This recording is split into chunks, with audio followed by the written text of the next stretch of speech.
Hello everyone, and welcome to this press point following the third meeting of the EU-UK Parliamentary Partnership Assembly, which has taken place here today and yesterday in the European Parliament in Brussels.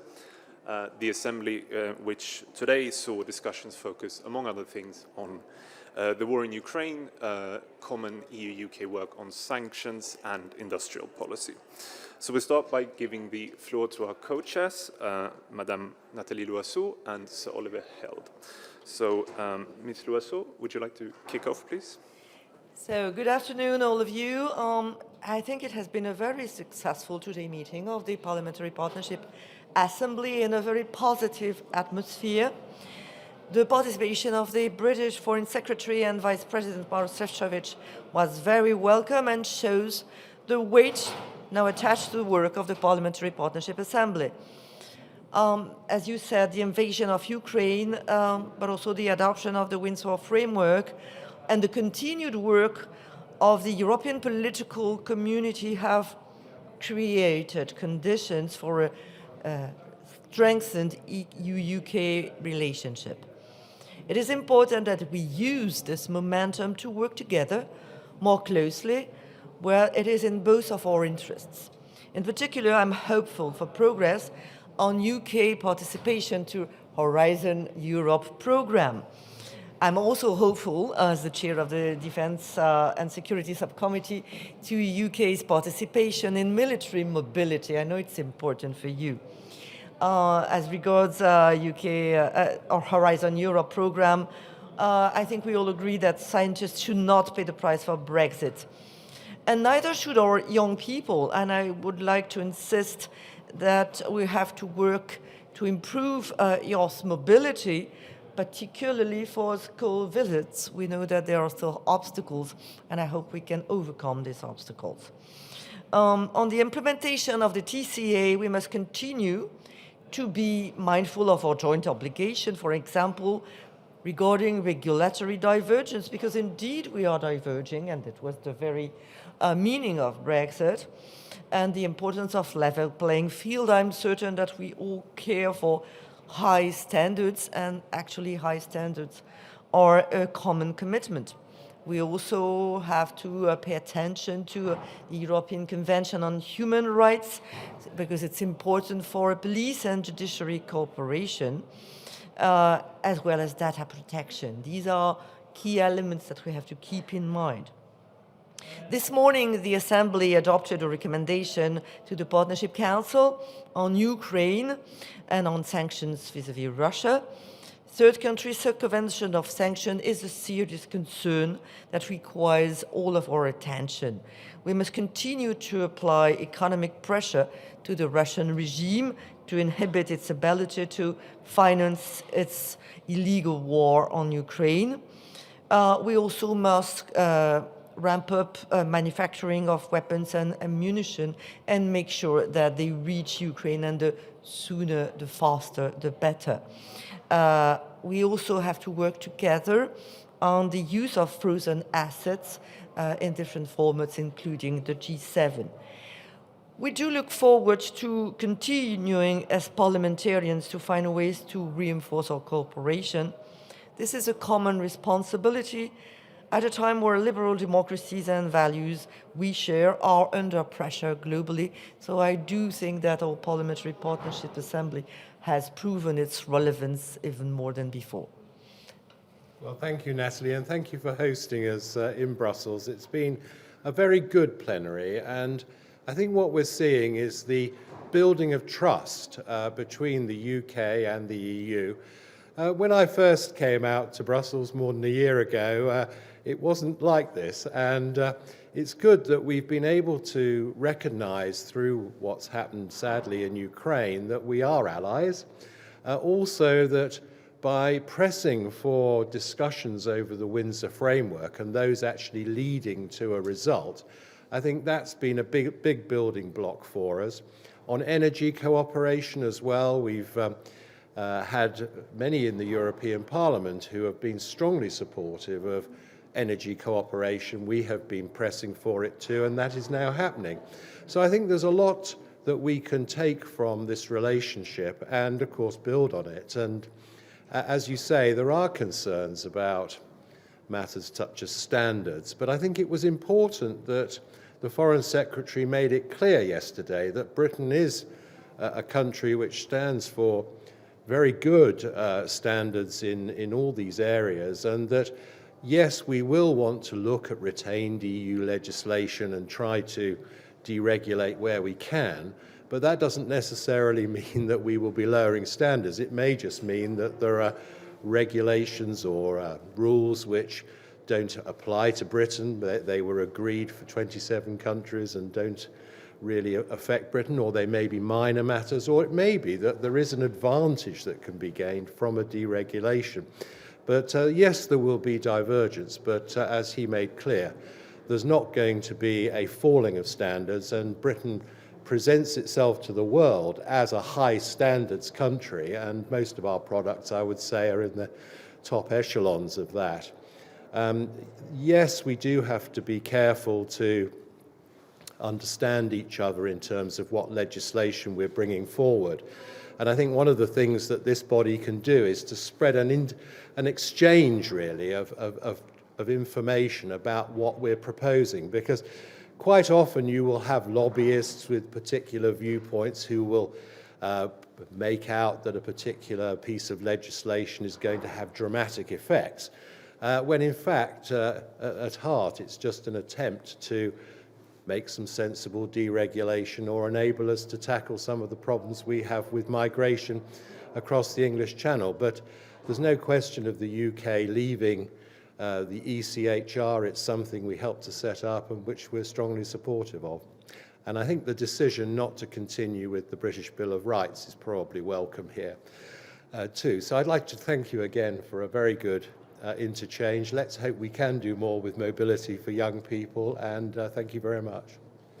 Thank you very much. Then we can kick off with a few questions. Don't worry, we'll get to all of you. We can start with you, please, if you could address your questions in the microphone. And introduce yourself, please. It's Georg van Herk for Channel 4 News. First to Nathalie LOISEAU. On the Windsor framework, Vice President Šefčovič was saying yesterday that there's still a lot of work to be done.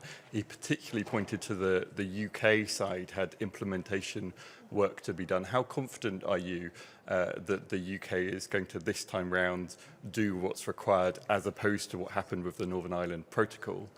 And to you, Sir Oliver, hailed on perhaps on the retained EU law bill, the government's already pared back the amount, the kind of range of laws that are being included in that bill. From what you've heard from colleagues here in Brussels over the last 2 days, is there more paring back to be done? There is still a lot of concerns here about that bill. Thank you.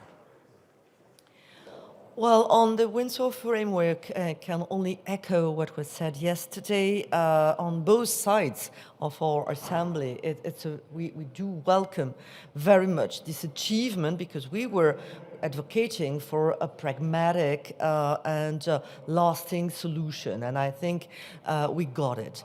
Now we do hope that there will be soon functioning institutions in Northern Ireland, and of course we will look at the way the Windsor Framework Agreement is fully implemented. On our side, the European Parliament adopted 3 legislation with an urgency procedure to make sure that the Windsor Framework Agreement could be implemented. I am confident that we all have the same objective.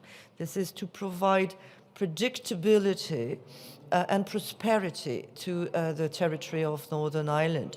And on what used to be called a democratic deficit, I think that our Parliamentary Partnership Assembly is a good opportunity to have exchanges of views with parliamentarians from Northern Ireland, to have in-depth conversation about the new legislations that the European Union has in mind, and the specific concerns or the specific situation of the territory of Northern Ireland.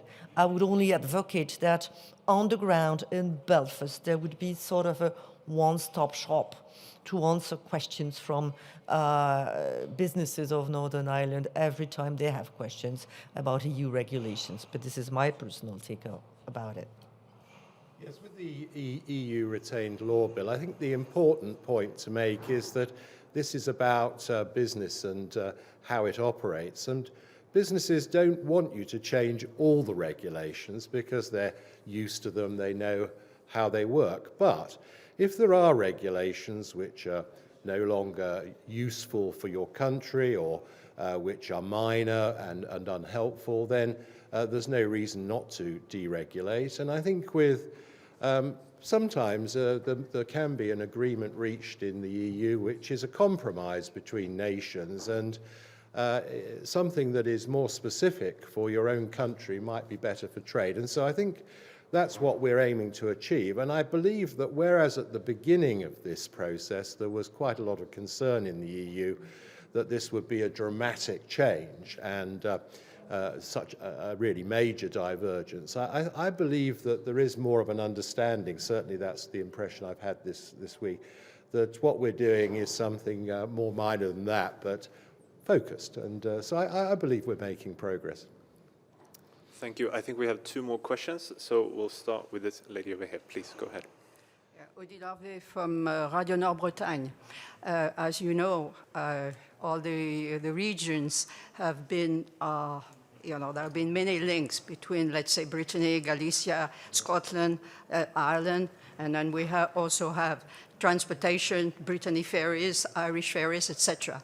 Now, how do you view the cooperation that could be established between the local and regional authorities?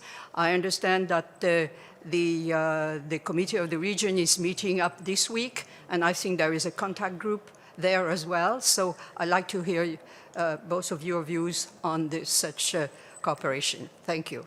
Well, can I say that I've met the Committee of Regions when they were in Cardiff recently, and Nathalie too, and have also heard from them yesterday in our group that we held, breakout group, to talk about this very issue.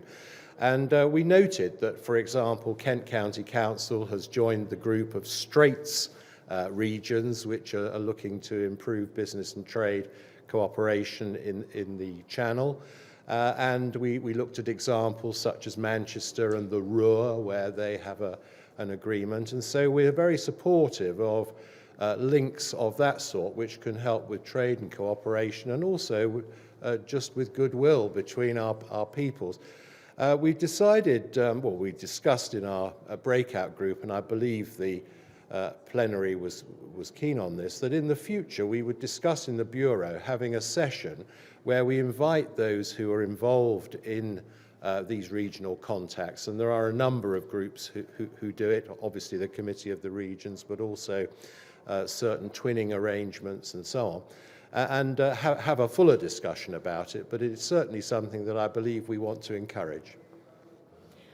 Well, as Oliver just said, the Committee of Regions is present and always invited as an observer to our assembly and participates in breakout groups, as well as devolved assemblies from Northern Ireland, Scotland or Wales.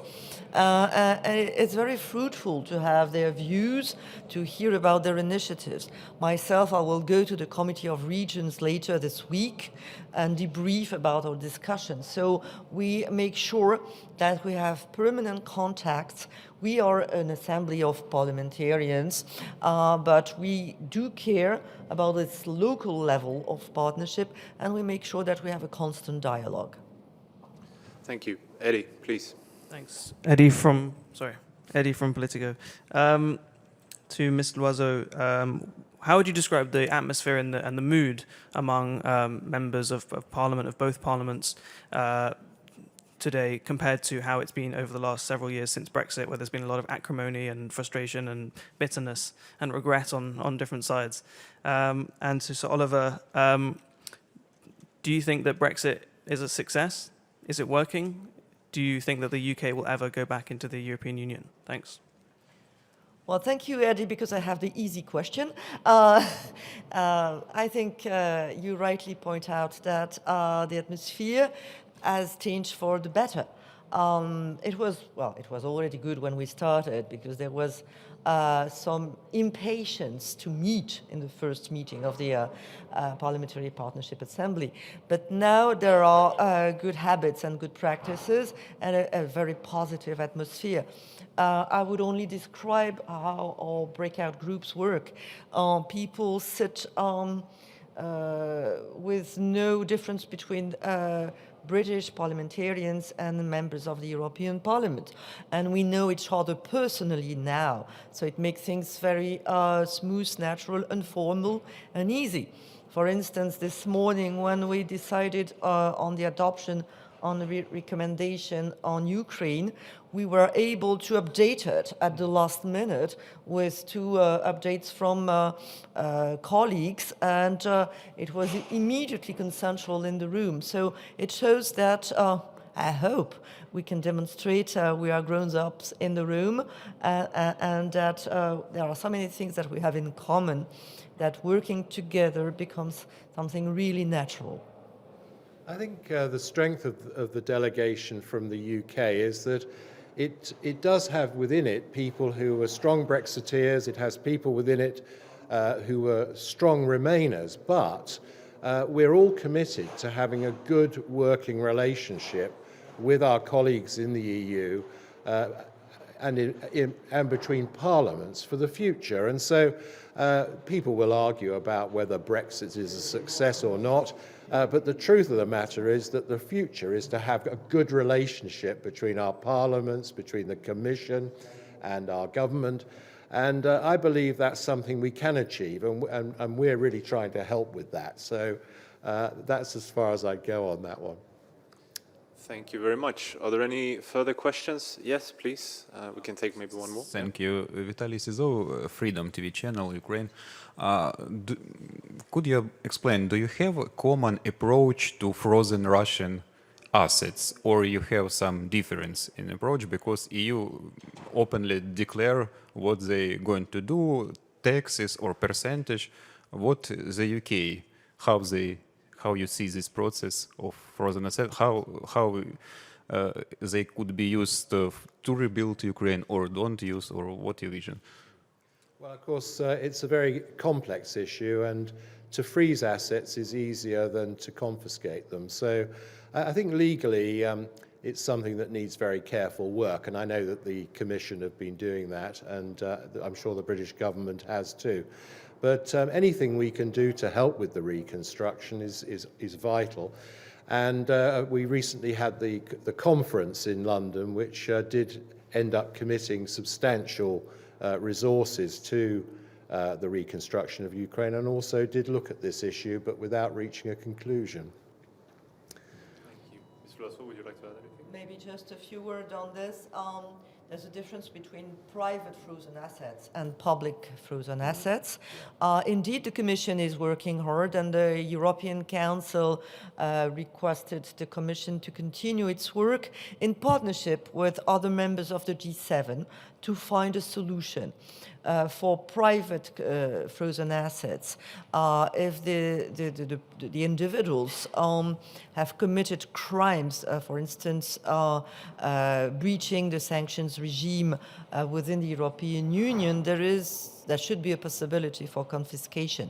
For public assets, the way forward is probably to work on profits made from these frozen assets and to consider whether these profits can be used. It is legally, technically quite complex, and the best result would be to do it together at the level of the G7, but the European Union is determined to pave the way and find a solution which can be shared by others. Thank you very much. And I think with those words, we conclude the press point for this time. So thank you all for attending, and we'll see you next time. Thank you. Thank you very much. Okay, so we've done it. Next time in London. Yeah, look forward to it. Have a safe